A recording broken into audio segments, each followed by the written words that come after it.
इस सिचुएशन में जबकि दुनिया ये समझती है कि ईरान जीत गया है और अमेरिका हार गया है, हम सभी ये समझते हैं और अमेरिका वाकई ईरान की शराइत पर जंगबंदी पर आमादा हो गया है, तो ऑफ कोर्स अमेरिका को पसपाई का सामना करना पड़ा है। तो अमेरिका ने या इसराइल ने ईरान पर न्यूक्लियर बॉम्ब क्यों नहीं गिराया? क्योंकि हमारे सामने एक दफ़ा ट्रंप ने ये ट्वीट भी की थी कि एक रात में ही पूरी सिविलाइजेशन तबाह कर दूंगा। ऑफ कोर्स उसका इशारा न्यूक्लियर बॉम्ब की तरफ था। तो वो उस वक्त भी ट्रंप को किसने रोका था, वो कैसे रुक गया था और अभी भी वो इस तरफ क्यों नहीं जाता?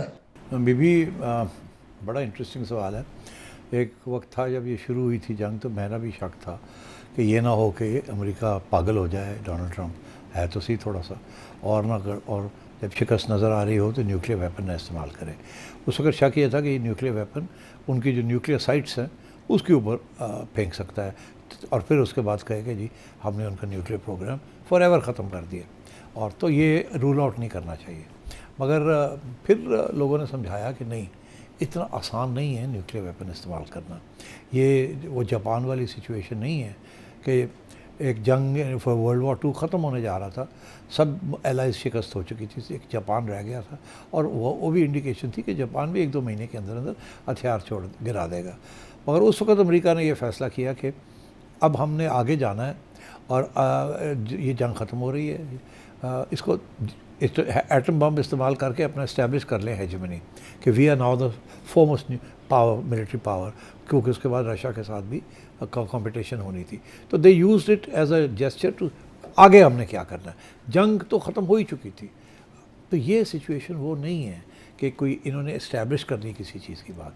उस वक्त सिर्फ अमेरिका था जिसके पास एटम बम था। अब तो 5, 6, 7 लोगों ममालिक के पास न्यूक्लियर वेपन्स आ गए हैं। पहली बात तो ये, तो अगर वो न्यूक्लियर वेपन इस्तेमाल करते हैं तो फिर इसका ये मतलब है खुली छुट्टी हो जाएगी। वो 7 के 7 जो है उनमें से कोई भी न्यूक्लियर वेपन इस्तेमाल कर सकता है, और अगर अमेरिका की तनकीद नहीं होगी तो फिर उनकी कौन करेगा। और ये जो नॉन प्रोलिफरेशन ट्रीटी है वो भी फ़ारग हो जाएगी कि जिनके पास न्यूक्लियर वेपन्स नहीं हैं वो कहेंगे अब इसके बगैर काम नहीं चलता, और शायद जिन और लोग भी मुल्क भी तैयार हो जाए न्यूक्लियर वेपन्स बनाने के लिए कि हमारे ख़िलाफ़ अगर न्यूक्लियर वेपन अमेरिका कर सकता है या इसराइल कर सकता है तो फिर हमारे पास भी होना चाहिए, और बाय हुक और बाय क्रुक वो भी फिर बनाना ना शुरू करते हैं। तो एक तो ये कि जो सारा इस्टेब्लिश ऑर्डर है और न्यूक्लियर वेपन्स, ये फिर फ़ारग हो जाएगा अगर इसराइल या अमेरिका कोई न्यूक्लियर वेपन इस्तेमाल करें। आइए आगे, ये जापान नहीं है, छोटा सा आइलैंड, 4-5 बड़े शहर, और अपने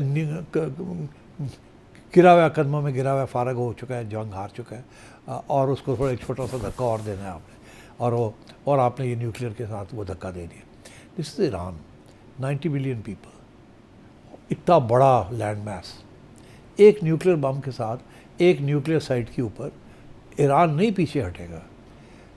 ईरान का सारा सुपर स्ट्रक्चर ख़त्म नहीं हो जाएगा। और अगर ऐसा न्यूक्लियर वेपन इस्तेमाल किया जाता है ऑन अ न्यूक्लियर साइट, तो ईरान जो उसके पास जितनी स्टॉक पाइल है of missiles and drones and other things, उससे सारी उम्र के लिए इसराइल को वाइप आउट कर देना।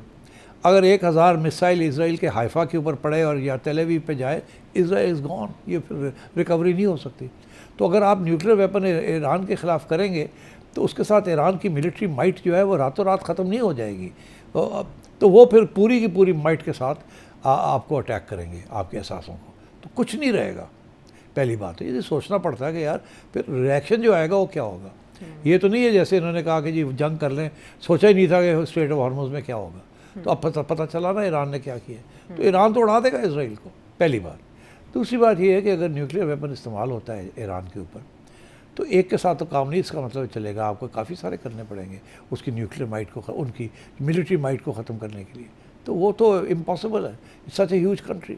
और वो द शिया फेथ सेक्रीफाइस, वो तो बिल्ट इन दैट सिविलाइजेशन, तो वो तो लड़ेंगे, और जब वो लड़ेंगे तो सारा गल्फ़ जो है वो आग लग जाएगी, सारे गल्फ़, सारे तेल जो है वो फ़ारग हो जाएगा। आप अभी 20%, 2 महीने के लिए 20% ऑयल सप्लाईज जो है वो डिसरप्ट हो गई हैं, वो आपको 10 सालों के लिए सारा कुछ डिस्ट्रॉय हो जाएगा। जब ईरान काउंटर अटैक करेगा on all the gulf states and on Israel, सब उड़ जाएगा। थर्ड, न्यूक्लियर फॉलआउट जो होगी उस बम की, वो सिर्फ वहाँ तक नहीं रहेगी, वो क्लाउड जो है वो फ्लोट करेगा, वो पाकिस्तान की तरफ भी आएगा, इंडिया की तरफ भी आएगा, इराक़ की तरफ भी जाएगा, सीरिया की तरफ भी जाएगा, टर्की की तरफ भी जाएगा। वो रुकेगा नहीं, वो इंडियन ओशन में भी जाएगा। तो वो तो it will create death and destruction far and wide. तो जो आपके एहसास हैं वो भी उड़ जाएंगे उसके अंदर, सबसे पहले तो वो उड़ेंगे। तो मतलब है कि तो इस किस्म के इश्यूज़ हैं। और आखिरी point why they can't use it, वो ये है कि जो मॉरल हाई ग्राउंड जिसकी बेसिस के ऊपर लीडरशिप अमेरिका ने ली हुई है, अब वो फ़र्क हो जाएगी।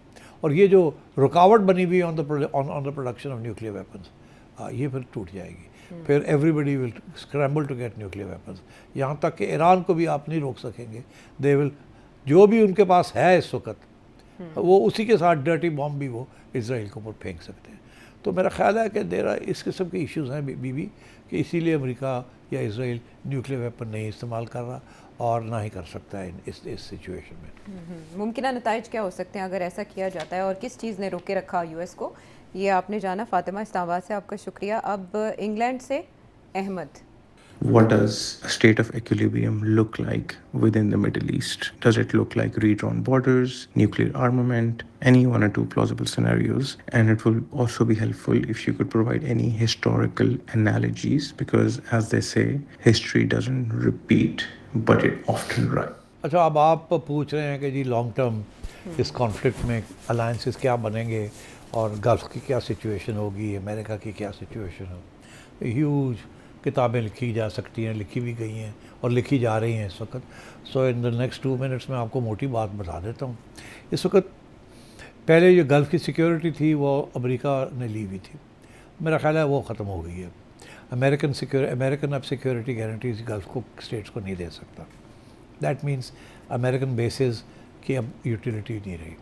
और नंबर 1, नंबर 2 दैट मीन्स कि गल्फ़ स्टेट्स को अब ईरान के साथ बात करनी पड़ेगी और ईरान के साथ जैसे कहते हैं ना live and let live policy करनी पड़ेगी। उनको भी इस बात का एहसास हो गया अमेरिका उनको बचा नहीं सकता और उनके पास ऐसे हथियार नहीं है कि वो इवन मिल के भी ईरान को डिफीट नहीं कर सकते। अमेरिका और इसराइल नहीं कर सके तो ये गल्फ स्टेट्स क्या करेंगी। सो इसलिए बायलैटरली भी अब कोशिश हो जाएगी शुरू कि ईरान के साथ कुछ अंडरस्टैंडिंग हो जाए कि ये जो कॉन्फ्लिक्ट है विद अमेरिका, ये अगर है तो ठीक है, ये अमेरिका और ईरान की कॉन्फ्लिक्ट है, हम अमेरिका की मदाखलत को रोकते हैं। As far as we are concerned, हम नहीं बेसिस को चलने देंगे, ख़त्म कर देंगे बेसिस, और आपके ख़िलाफ़ भी महाज नहीं बनाएंगे और आप हमारे साथ जो है ना कोई सेटलमेंट कर लें in terms of peace agreements कि एक दूसरे के ऊपर जंग नहीं करेंगे, तजारत करेंगे and so on so fourth. मैं समझता हूँ in the next 2 years 1 to 2 years ये जो सारे ममालिक हैं गल्फ़ स्टेट्स के, ये एक एक करके बायलैटरली कोई ना कोई ईरान के साथ एग्रीमेंट कर लेंगे। और क्योंकि ये नहीं चाहेंगे कि they should be at war with Iran, और ईरान भी ये चाहेगा कि ये सारी जो रीजन है इसके अंदर कुछ अमन होना चाहिए। गोइंग फॉरवर्ड एक जो नया ब्लॉक बन रहा है वो एक ख़तरनाक ब्लॉक बन रहा है, जो कि ये सारे बायलैटरल अरेंजमेंट्स अगर आगे होने हैं तो उसको वो ख़राब भी कर सकता है। That is the India and Israel axis, इसमें एक आध गल्फ़ स्टेट भी इन्वॉल्व है। अब वो क्या किस तरीके से वो गल्फ़ पॉलिटिक्स के ऊपर उसका असर होता है, मैं समझता हूँ ज़्यादा असर नहीं होगा। इंडिया का इंटरेस्ट जो है वो basically against China and Pakistan है, जिसकी वजह से वो इसराइलीज़ को उन्होंने दावत दी है, उनका साथ दे रहे हैं, उनसे इंटेलिजेंस इक्विपमेंट ले रहे हैं, उनसे ड्रोन्स ले रहे हैं, उनसे रॉकेट्स ले रहे हैं, उनसे इस किस्म की मिलिट्री टू मिलिट्री ट्राइज बन रही है। और वो I think that is India's main concern. मेरा ख्याल है कि इंडिया के अंदर उनको मौका मिला है कि एक यूएई के साथ वो कोई अपना मुआहदा बना लें, वो कर भी लें, दैट्स गुड, मगर मेरा नहीं ख्याल उसकी कोई ख़ास अहमियत होगी। आई थिंक इवन यूएई को भी ईरान के साथ बात करनी पड़ेगी और कुछ ना कुछ सेटलमेंट करनी पड़ेगी, वो अलग नहीं रह सकते अभी जो सो ये तो मुझे यहाँ लग रहा है गल्फ़ के अंदर गोइंग फॉरवर्ड कुछ वक्त लगेगा कि ब्लॉक अगर कोई ब्लॉक बना तो या तो ऐसा ब्लॉक वो बात करेंगे ईरान के साथ, या बायलैटरली एक एक करके अपने अपने जो मसले हैं वो कर लेंगे तय। ब्लॉक बनना मुश्किल है, सबको एक सफ़े पे लाना हो भी सकता है, कोशिश भी होगी। आपको पता है कि टर्की और ईरान और सऊदी अरेबिया और इजिप्ट और कतर ये बात तो कर रहे हैं कि किसी किस्म की कोई कॉमन ग्राउंड हो, कोई प्लेटफॉर्म बना लिया जाए। मेरे ख्याल बन भी जाएंगे, मगर उसके अलावा बायलैटरल्स भी अब शुरू हो जाएंगे बनने। पहली बात तो ये। दूसरी बात रही कि अमेरिका का क्या होगा और इसराइल का क्या होगा। अब एक चीज़ तो वाज़ेह हो गई है कि एक ग्लोबल पब्लिक ओपिनियन अमेरिका में भी, इंक्लूडिंग इन अमेरिका, इसराइल के ख़िलाफ़ हो गया है आफ्टर द जेनोसाइड। यूरोप में भी इसराइल जो है वो आहिस्ता आहिस्ता आइसोलेट हो रहा है और मगर इसराइल इस मूड में नहीं है कि वो गिव अप कर दे अपने ग्रेटर इसराइल के एम्बिशंस। सिर्फ ये नेतन्याहू का मसला नहीं है, ये सारे इसराइल का मसला है। 80% इसराइलीज़ जो हैं वो नेतन्याहू की ये पॉलिसी को, हार्ड लाइन पॉलिसी को सपोर्ट करते हैं। और अगर नेतन्याहू को कुछ होता भी है तो जो पीछे बैठे हुए हैं वो भी इससे ज़्यादा आगे बढ़ के कत्ल गारत करना चाहते हैं। सो एक तो ये इसराइल की बात है कि इसराइल के अंदर किस किस्म की तब्दीली आएगी, क्या अमेरिका का उसके अंदर कोई रोल होगा या नहीं होगा। आपने सुन ही लिया उधर अमेरिका में क्या हो रहा है। अमेरिका की मदद के बगैर इसराइल ज़्यादा देर अग्रेसिव पोस्चर नहीं अडॉप्ट कर सकता। वो जो इब्राहिम अकॉर्ड से वो फारग हो गए, अब उसकी कोई अहमियत नहीं रही है, जैसे बेसिस की कोई अहमियत नहीं रही गल्फ़ के अंदर। तो अब डोनाल्ड ट्रंप और अमेरिका के अंदर किस किस्म की तब्दीली आ सकती है। मेरा ख़्याल है जो तब्दीली आ रही है वो आप देखिएगा मिड टर्म्स के अंदर डोनाल्ड ट्रंप को डिफ़ीट होगी, रिपब्लिकन्स को सबक सिखाया जाएगा, आवाम सबक सिखाएगी उनको, और अगली इलेक्शन जो होनी है वो भी डेमोक्रेट्स जीतेंगे। अच्छा, अब डेमोक्रेट्स के अंदर तब्दीली आएगी, डेमोक्रेट्स की pro establishment pro Israeli figures जो हैं वो फारग हो जाएंगे। और ममदानी साहब ने जिस किस्म की सियासत शुरू की है वो सियासत जो है वो उसको हवा मिलेगी और लोग उसी की तरफ चले जाएंगे। इसराइल की जो पावर है इन अमेरिका वो अगले 3, 4, 5 साल के अंदर गिरेगा, कम होगा। अब हर बात जो इसराइल चाहता है वो नहीं होगी, अमेरिका हर बात नहीं मानेगा। एक तो ये भी फ़र्क पड़ेगा।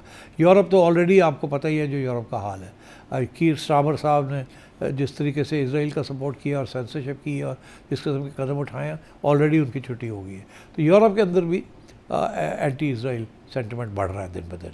तो और by the way anti Americanism Europe में भी बढ़ रही है, बिकॉज डोनाल्ड ट्रंप ने जिस तरीके से बेइज्जती की है यूरोपियंस की, आई डोंट थिंक किसी ने आज तक ऐसी की है उनके साथ। So I think the globe is changing. इसके अंदर रशिया, चाइना के और वो भी ग्रेट प्लेयर्स हैं, वो आगे देखना है क्या होना क्या नहीं होना। बट ये याद रखें द कोर इशू पावर का है। पावर जो है अमेरिका की कम हो रही है, ये नहीं रातों रात हो जाएगी ख़त्म, ये नहीं कि अपने एडवेंचरिज्म ये ख़त्म कर देगी चलेगा, बट मल्टीलैटरल पावर सेंटर्स बढ़ रहे हैं, अपने पाँव पे खड़े होंगे। और ये कश्मकश जो है आगे इसमें कॉन्फ्लिक्ट भी होगी, अलायंसेस भी बनेंगे, तजारत भी होगी, रुकेगी भी। So the next 2 or 3 years I see a lot of instability in the international global system on the economic front and on the political